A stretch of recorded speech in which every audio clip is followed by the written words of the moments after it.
আসসালামু আলাইকুম। আশা করি আপনারা সবাই ভালো আছেন, আমরাও খুব ভালো আছি। নিয়ে আসলাম নতুন একটি ব্লগ নিয়ে।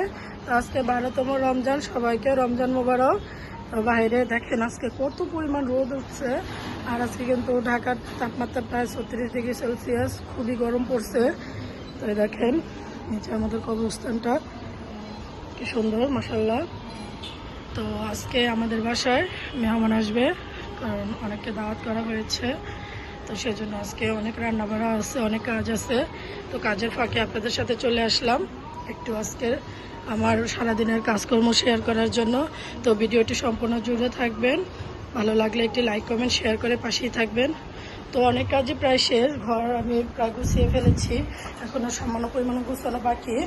আজকে কিন্তু বাহিরে অনেকটাই শব্দ, পাশের বাড়ি দেখেন বিল্ডিংয়ে কিন্তু কাজ চলতেছে। তো এখানে আমি দেখেন কোয়েল পাখির ডিম 6টা, মুরগির ডিম আর আলু নিয়ে নিয়েছি। আজকে আমি অনেক কিছু আইটেম করব, তো পরে আপনাদের সাথে দেখা হচ্ছে। এগুলো আগে সিদ্ধ দিয়ে নেই আর বাকি কাজগুলো আগে করে নেই। আজকে মিলাদের জন্য আমি এখন বিরিয়ানি রান্না করব, সেজন্য এখন আগে মুরগির মাংসটাকে দিয়ে বিরিয়ানি রান্না করবো। তো তাহলে সেজন্য আমি আগে মুরগির মাংসটা কষাতে দেবো। তো এখানে এলাচ, দারচিনি, তেজপাতা সব একসাথে, আর সাথে হচ্ছে পেঁয়াজ কুচি দিয়ে দিচ্ছি। আর উপরে আমি এখন দিয়ে দেবো হচ্ছে পরিমাণ মতো লবণ, আর মরিচের গুঁড়াটা দিয়ে দেবো। আর যেহেতু সবাই খাবে সেজন্য আজকে আমি একটু ঝালও দেবো, কারণ বড়রাও যেহেতু আছে। তো পরিমাণ মতো লবণ দিয়ে দিচ্ছি, তারপরে কিছু কাঁচামরিচও দেবো। তো এর উপরে আমি এখন মুরগির মাংসটা দিয়ে দিলাম, ছেঁকে নিয়েছিলাম চাটনিতে, সেটা বাবা দাও। আমার ভাগিনা কাঁচামরিচ কেটে আম্মু দিছে, নিয়ে আসছে, কাঁচামরিচ দিয়ে দিলাম। এখন দিয়ে দেবো কিছু মরিচের ফাঁকি, আর দিয়ে দেবো হচ্ছে তেল। তো এক হাত দিয়ে বেশ খোলা খুবই মুশকিল। গুঁড়োটা দিয়ে দিলাম। এখন দিয়ে দেবো হচ্ছে আদা রসুন বাটা পেস্ট, সেটা দিয়ে দেবো হচ্ছে লিকুইড দুধ, গরম করে রাখা লিকুইড দুধ। একটু পাতিলটা ধুয়ে তারপর একটু পানিটা দিয়ে দেবো দুধের। তো দুধ অল্প পরিমাণে ছিল, সেটা দিয়ে দিলাম। দিয়ে দেবো হচ্ছে পরিমাণ মতো তেল, পরিমাণ মতো তেলটা দিয়ে দিলাম। আর দিয়ে দেবো হচ্ছে ভিনেগার, দিয়ে আমি একসাথে সবগুলো মাখিয়ে চুলায় ঢাকনা দিয়ে বসিয়ে দেবো। আর ভিনেগার আমি 2-4 চামচের মতো দেবো, পরিমাণ মতো, যতটুকু আমার দরকার। দিয়ে দিলাম ভিনেগার, লেবু রস না দিয়ে ভিনেগারটা দিলাম। এখন আমি ভালো করে মাখিয়ে নেব। মাখিয়ে এখন আমি চুলার জলটা জ্বালিয়ে দেবো।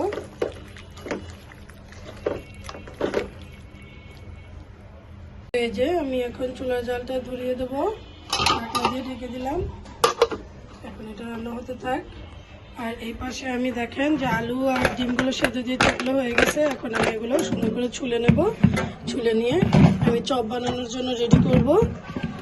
তো একটু পরে দেখা হচ্ছে আপনাদের সাথে। তো এই যে এখানে আমি আলুগুলো ছুলে নিয়েছি, ডিমগুলো ম্যাশ করে ছুলে নিয়েছি। এখন আমি আলুগুলো ম্যাশ করে নেব। আর এই পাশে এখন আমি আমার মুরগির মাংসটা নাড়াচাড়া দিয়ে দেবো। তো খুব সুন্দর কিন্তু একটা গ্রান বের হয়েছে। তো এখন মুরগির মাংসটা সুন্দর করে নাড়াচাড়া দিয়ে তারপর আমি আবার ঢাকনাটা দিয়ে দেবো।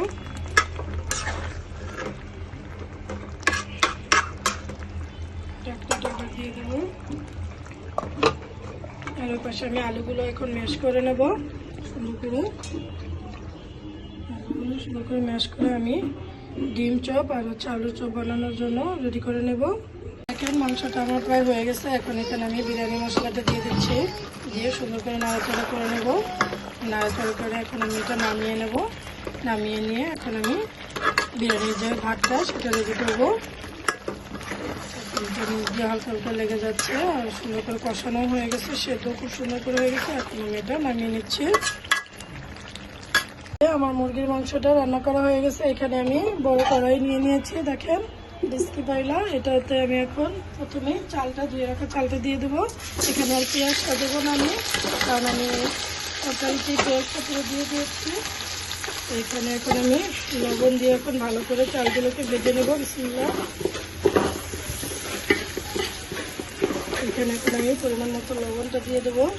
আমি তরকারি তো লবণ দিয়েছি, কিন্তু ভাতের অনুযায়ী দিতে পারিনি, তো আমি দিয়ে দিয়েছি। আশা করি এই যেই লবণ দিয়েছি এতেই হয়ে যাবে। তো এখানে আমি ভালো করে চালটা ভেজে নেব, সাথে একটু আদা বাটা দিয়ে দেবো। যাতে একটু চাল যেহেতু বেশি, প্রায় 1.5 কেজির উপরে, 2 কেজি চাল, তো ওখানে 2 কেজি চাল যেহেতু ওইখানে আমি ভালো মশলাটা দিইনি। এখন আমি ভাতের সাথে মশলাটা মিক্স করে দিয়ে দেবো। সুন্দর করে চালটা মিক্স করে আমি পরিমাণ মতো পানিতে দিয়ে দেবো। একটু ভালো করে চালটা ভেজে নিয়ে, তো কাঠের এই চালটা নামিয়ে নিয়েছি। পোলাও রান্না করাতে কাঠের এই লাকড়ি, যেটা বলে লাহুই আমরা বলি, এই লাহুর যে নাড়াচাড়া করলে ভাতটা ভেঙে যায় না, কেটে কেটে যায় না। এখন আমি এটা দিয়ে ভালো করে ভাতটা ভেজে নেব। এখানে কষানো মুরগির মাংসটা দিয়ে দিয়েছি। এখানে আমি উপর দিয়ে পুরো আনাম একটা প্যাকেট বিরিয়ানি মশলা দিয়ে দিলাম। এখন আমি নাড়াচাড়া দিয়ে ঢাকনা দিয়ে ঢেকে দেবো। আর আমার ট্রিক্স তো আপনারা জানেনই, যখন বলক আসবে তখন আমি এটা নামিয়ে নেবো চুলা থেকে, দেন পরে আবার দেবো। কালারটা খুব দারুণ আসছে, কিন্তু আমি ঢাকনা দিয়ে ঢেকে দিচ্ছি, একদম সিল করে দিচ্ছি। তো এটা বলক আসার পরে আমি এটা চুলা জালটা নিভিয়ে দেবো। এই যে এখানে দেখেন ডিম চপ, আলুর চপের যে ম্যাশটা করে আমি এগুলো সব রেডি করে রেখেছি আমার পর। আমি এখানে দেখেন আমার বিরিয়ানি এটা একদম সুন্দরভাবে ফুটে গেছে। এখন এটা আমি নামিয়ে দেব। নামিয়ে এখন আমি ভাজা পোড়াটা করে নেব। খুব সুন্দর কিন্তু গ্রান বের হয়েছে, একদম দেখেন খুব সুন্দর ঝরঝরাও হয়েছে। এটা এখন আমি নামিয়ে নেব। এখানে কড়াই বসিয়ে নিয়েছি, এখন আমি তেল ঢেলে নেব। বেশি করে তেল দিয়ে দেবো, অনেকগুলো যেহেতু ভাজা পোড়া। করে তেল দিয়ে দিলাম, ওই তেলে ভাজা পোড়া শুরু করে দেবো। তেলটা সম্পূর্ণ গরম হয়ে গেছে। এখন আমি আগে ডিম চপগুলো করে নেব। তো ডিমটা বেসনের মধ্যে দিয়ে আমি তেলে ছেড়ে দেবো। বিসমিল্লাহির রহমানির রহিম। আস্তে আস্তে আমি ডিম চপগুলো আগে ভেজে নেব। তো সবগুলো চপ আমি আস্তে আস্তে ভেজে নেবো। ইফতারিরও প্রায় টাইম হয়ে গেছে, 5টা বেজে গেছে। তো আমি সেজন্য 5টা বেজে গেছে তাই তাড়াতাড়ি এগুলো ভাজতে আসলাম। কারণ আজকে মনে হয় 6টা 8-এ ইফতারি টাইম। তো ভাজা পোড়া করতে আধা ঘন্টা সময় লাগবে, তারপরে ফল টল কাটতে বাকি আধা ঘন্টা সময় লাগবে। তো টাইম অনেকটা কাছাকাছি চলে আসছে। আমি একসাথে ডিমের চপ 5-6টা একসাথে দিয়ে দিচ্ছি, যেহেতু বড় কড়াইয়ে নিয়েছি। আর একদম লাল লাল করে ভেজে নেব। সবগুলো ডিমের চপ একসাথে দিয়ে দিচ্ছি। তো ডিমের চপ এভাবে খেতে না, আমি কিছুদিন আবার দোকান থেকে এনেছিলাম, সেগুলো প্রায় অনেক বড় বড়, ওরা অর্ধেক ডিম দিয়ে করে, এই আলু দিয়েই করে। কিন্তু আমি যেভাবে ভেষণ দিয়ে করতেছি, ওরা ভেষণ দিয়ে না, ওরা আর কি ওইখানে পাউরুটির গুঁড়াটা দিয়ে তারপরে দিকে ভাজে। তো ওদেরটাও ভালো লাগে, আমাদের কাছে এটাও ভালো লাগে ওই ঝামেলাটা থেকে। কারণ যদি একবার আলু ছুটে যায় তাহলে আলু একদম তেলের সাথে মিশে যাবে, এতে করে আর ভালো লাগবে না। তো সবগুলো দিয়ে দিলাম, ভালো করে ভেজে নেবো। এই যে এখানে আমার ডিম চপ, আলুর চপ, বেগুনের চপ ভাজা হয়ে গেছে। তো এই যে টিফিন বক্স নিয়ে নিয়েছি আমার খালামনির জন্য। এটা আমি এখন প্যাক করব। আমার খালামনি আসতে পারবে না, তারটা পাঠিয়ে দেবো। ছোট ভাই আছে, তো ও আসবে, কিন্তু খালামনি আসতে পারবে না। তো ওনার টিফিনটা আগে প্যাক করি, ওনাকে ইফতারের আগে তার ইফতার পাঠিয়ে দেবো ইনশাল্লাহ। আগে এটা প্যাক করে নিই। তো এই যে আমাদের ইফতারি সম্পূর্ণ গোছানো হয়ে গেছে। সবার ইফতারি আমরা এভাবে দিয়ে দিয়েছি। আর আমরা বিরিয়ানিও বেড়ে নিব। এখন ইফতারির টাইম হয়ে গেছে, আপনারা সবাই ইফতারি করে নেন, আমরা ইফতারি করে নেব। তো আপনারা সবাই ভালো থাকবেন, সুস্থ থাকবেন, আর আমাদের সঙ্গেই থাকবেন। আল্লাহ হাফেজ, সবাইকে 12তম রোজা মোবারক, সবাই ভালো থাকবেন।